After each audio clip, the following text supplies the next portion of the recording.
West Palm Beach, Florida.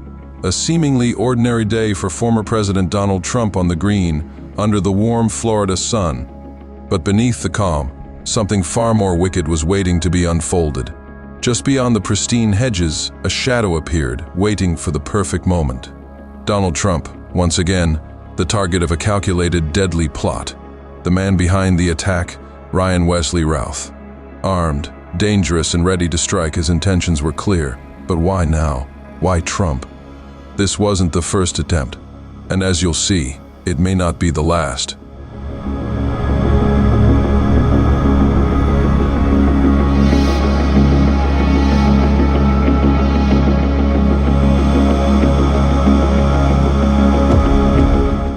Before we get started, make sure to like, subscribe, and hit the bell icon.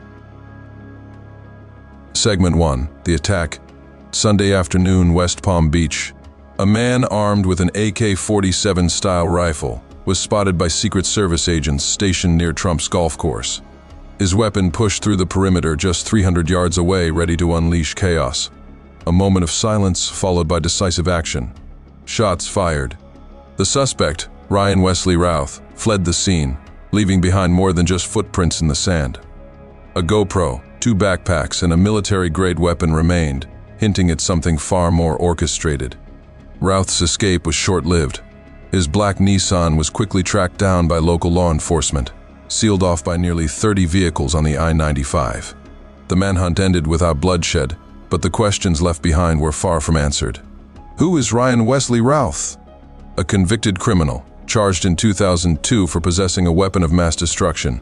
But after years of silence, he reappeared in the most unlikely place, the front lines of Ukraine's war. Ralph didn't just vanish. He spent time recruiting former Afghan soldiers, refugees who had fled the Taliban, to fight for Ukraine. He moved through conflict zones like a ghost, driven by an agenda that still eludes us. But why would someone with deep ties to international conflict target Donald Trump? Ralph's social media paints the picture of a man obsessed with global conflicts. He wasn't just a radical loner. He had connections, resources, and most chillingly, a plan. But what was his real motive? Was it political, personal, or is there something more behind the scenes, something bigger than we know?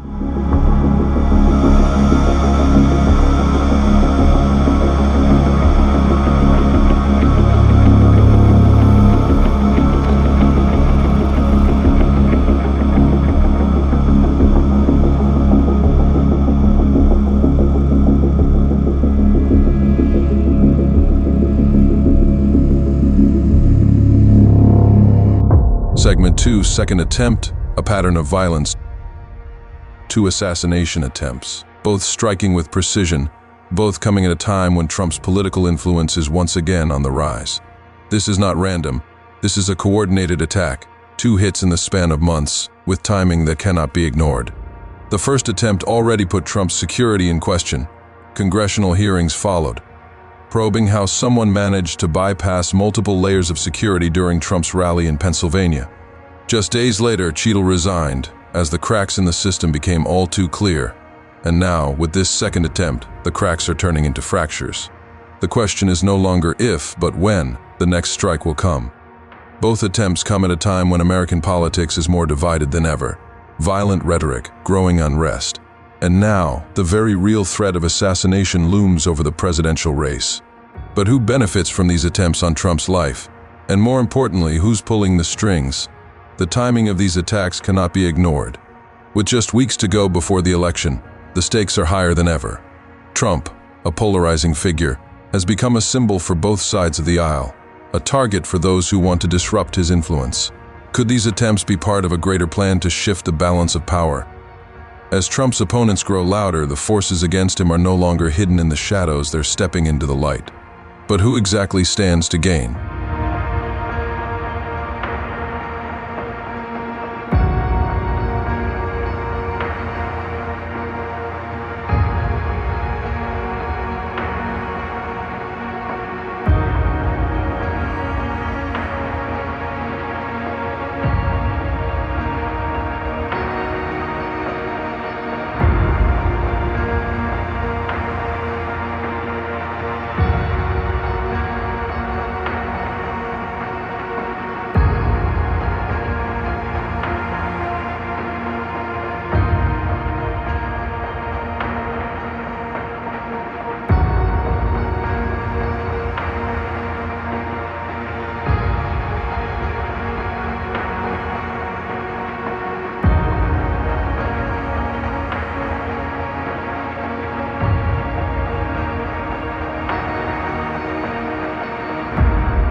Inside the security breach, a fragile shield.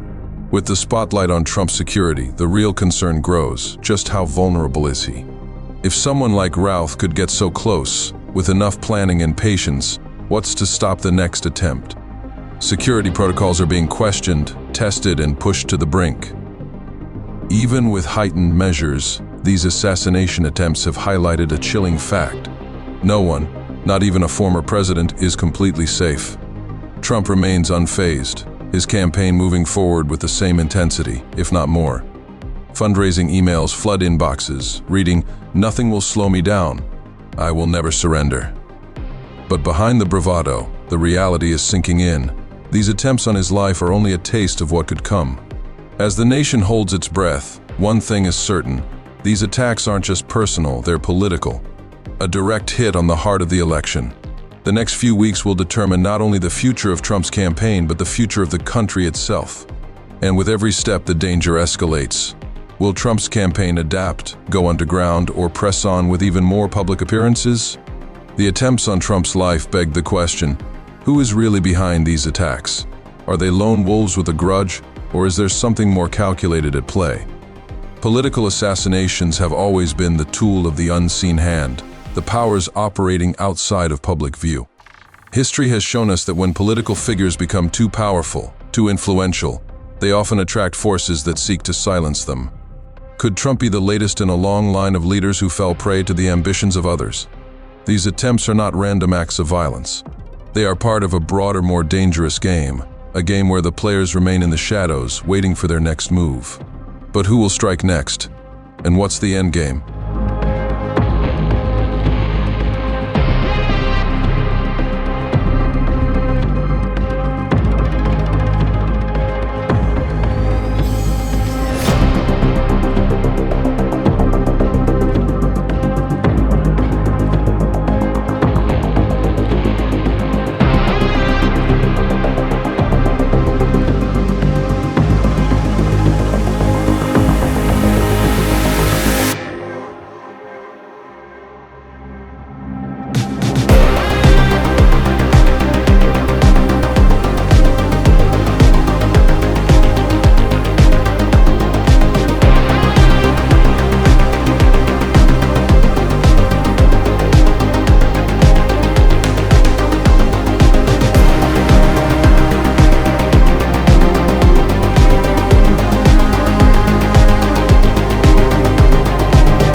At Mystery Media, we dive deep into the stories others won't.